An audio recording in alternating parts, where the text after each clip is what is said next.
आणि आता आपण थेट अमरावतीमध्ये जाऊया. तिथे तुकाराम मुंडे हे विद्यार्थ्यांशी संवाद साधतायत.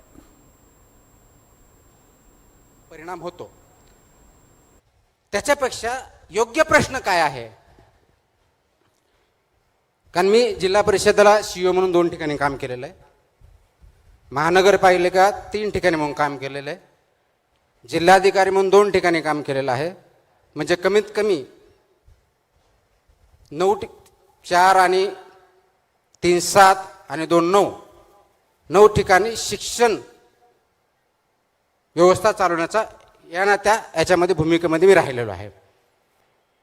मला आठवतं की मी ज्या शाळेत शिकलो, जिल्हा परिषद शाळेत होतो, त्या शाळेमध्ये तेव्हाच्या शिक्षकांचे अजूनही मला नाव आठवतात. माझ्या पुस्तकामध्ये त्याचा उल्लेख पण आहे की माझे जे प्रायमरी शिक्षक श्री लाड होते, श्री मस्के होते, या गुरुजींनी मला त्या काळात शिकवलं ज्यावेळेस पुस्तकंसुद्धा अवेलेबल नव्हते.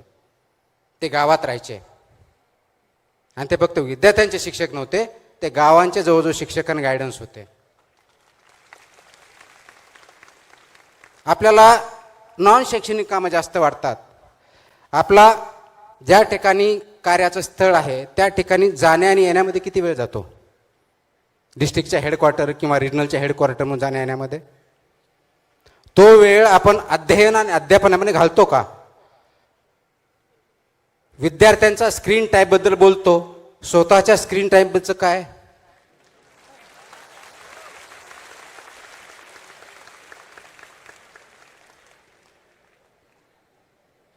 म्हणूनच मी मगा म्हटलं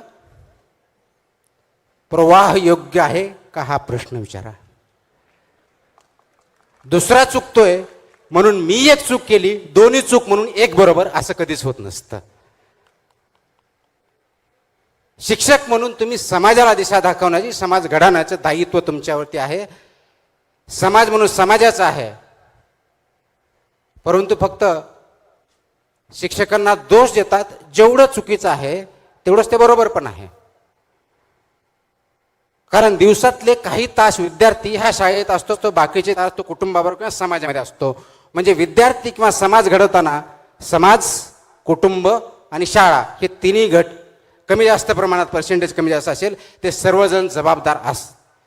मग या केसमध्ये कोणता घटक किती कमी किंवा जास्त ही बघण्याची आता वेळ नाही आहे.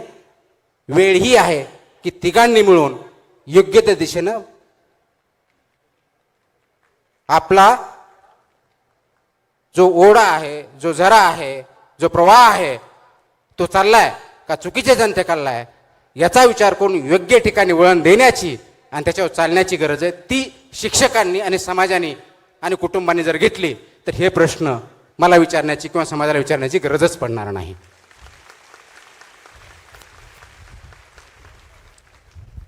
सर नमस्कार. नमस्कार. सर ॲक्च्युली आपलं जे आतापर्यंत पूर्ण भाषण म्हणजे जे काही आपण ज्ञान दिलेलं आहे त्यामधून तर हेच लक्षात आलेलं आहे की जगामध्ये तोच व्यक्ती नाव सोडून जातो जो समाजाकरिता काहीतरी करून जातो. जसं शिवाजी महाराज झाले, आपले राष्ट्रसंत तुकडोजी महाराज झाले, गांधीजी झाले. सर पण समाजाकरिता आज समाजामध्ये काय आहे की प्रत्येकजण आपल्याकडे काय मिळणार हे बघत असतोय, परंतु तो हे ना बघत की समाजाकरिता आपण काय कॉन्ट्रीब्यूट करतोय किंवा समाजाला आपण काय देऊ शकतोय.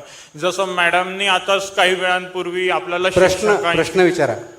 सर माझा प्रश्न हा आहे की आपण जी समाजामध्ये जागृती आणतोय की आपल्याला फक्त आपला विचार न करता समाजाकरिता विचार करायला पाहिजे, काय हे खरंच शक्य होईल का? मला वाटतं एक तर माझं भाषण पूर्णपणे फेल गेलं किंवा त्याचा खरोखरच परिणाम झाला. दोन्हीपैकी एक काहीतरी झालं, अर्धवट काही नाही झालं, हे चांगली गोष्ट आहे.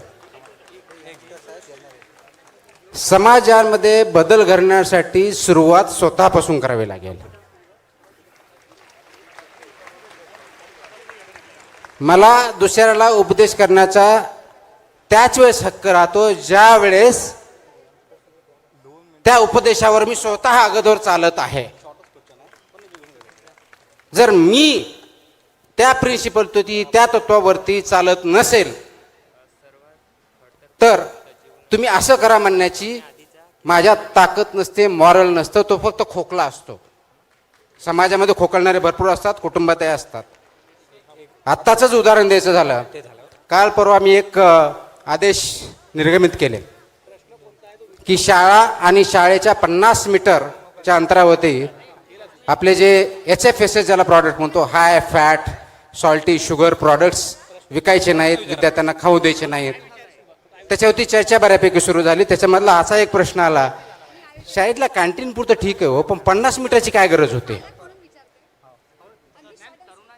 बरोबर आहे. आणि याच्यावरती काही टीका झाल्या, काही जणांनी अप्रिशिएट केलं. या दोन्ही बाजू माझी ऐकण्याची तयारी पाहिजे, कारण मला जर समजून घ्यायचंय तर मी ऐकून घेण्याची तयारी पाहिजे. हाच प्रश्न कधी काळी 10-20 वर्षापूर्वी ज्यावेळेस सिगारेटला, तंबाखूला शाळेपासून 500 मीटरपर्यंत विक्रीची बंदी, त्यावेळेस पण हाच चर्चेला गेला होता.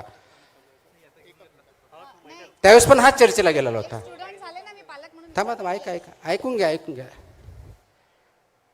आज ऑलमोस्ट ती बऱ्यापैकी आपण इम्प्लिमेंट केलेलं आहे. गरज काय आहे? आज भारत स्वतंत्र झाला त्यावेळेस देशामध्ये ज्याला डिजीज बर्डन म्हणतो, रोगांचा प्रादुर्भाव जो होता तो कम्युनिकेबल डिजीजेसचा होता 70% आसपास. 70% म्हणजे जे व्हायरस, म्हणजे ज्याला बॅक्टेरियल डिजीजेस म्हणतो कम्युनिकेबल, त्याच्यामार्फत होता. आज त्याचं प्रपोर्शन उलटं झालेलं आहे. 70%च्या आसपास नॉन कम्युनिकेबल डिजीजेस आलेले आहेत आणि कम्युनिकेबल डिजीजचं प्रमाण कमी झालेलं आहे. आता हे नॉन कम्युनिकेबल डिजीज कोणतं? मग ओबेसिटी, मोठेपणा, BP, sugar, heart attacks, cancer.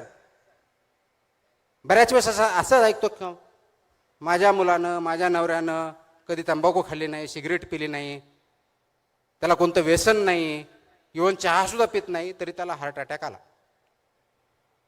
त्यांना कॅन्सर झाला. आणि याच्यावर उत्तर हेच असतं की याचं काय. तुकाराम मुंडे हे तिथल्या विद्यार्थ्यांशी संवाद साधतायत. आज त्यांच्या पुस्तकाचं तिथं प्रकाशन झालं आणि त्या औचित्यानं ते हे संवाद साधतायत.